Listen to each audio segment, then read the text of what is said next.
9 మ్యాచ్ల నుంచి వరుసగా ఓటమనేదే లేకుండా వస్తున్న న్యూజిలాండ్ కి కరెక్ట్ ఆఫీసర్ తగలేదు నీకు. ఉచ్చ కారుద్దేమో లెవెల్లో అన్ని డిపార్ట్మెంట్లలో ఫుల్ డామినెన్స్ చూపించి ఫస్ట్ వన్డేలో సూపర్ విక్టరీ సాధించింది టీమిండియా. కోహ్లీ 93 రన్స్తో కివీస్ బౌలర్లను ఉతికారేస్తే గిల్ 56 రన్స్తో క్లాస్ ఇన్నింగ్స్ ఆడాడు.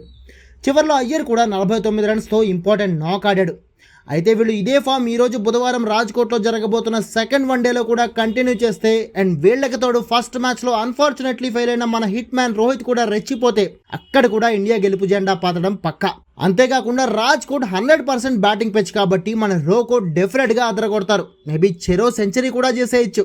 అయితే న్యూజిలాండ్ తక్కువ అంచనా వేయలేం. ఇది బీ టీమ్ కాబట్టి స్టార్ ప్లేయర్స్ లేకపోయినా Conway, Daryl Mitchell, Bracewell, Glenn Phillips ఇలా చాలా మంది ఇన్ఫార్మ్ బ్యాటర్స్ ఉన్నారు. సో వాళ్ళలో ఏ ఒక్కళ్ళు స్ట్రాంగ్గా నిలబడినా ఆల్రెడీ వీక్గా ఉన్న మన బౌలింగ్తో ఇండియాకి కష్టమే. ఇక ఫస్ట్ ఓడిఐలో గాయపడ్డ సుందర్ ఈ మ్యాచ్లో ఆడకపోవచ్చు అండ్ అతన్ని రీప్లేస్మెంట్గా ఆయుష్ బదోనిని ఫైనల్ 11లోకి తీసుకోవచ్చు. మరి ఈ మ్యాచ్లో కూడా ఇండియా గెలుస్తుందంటారా? రోకో సెంచరీలతో అదరగొడతారంటారా? కామెంట్ చేసి చెప్పండి.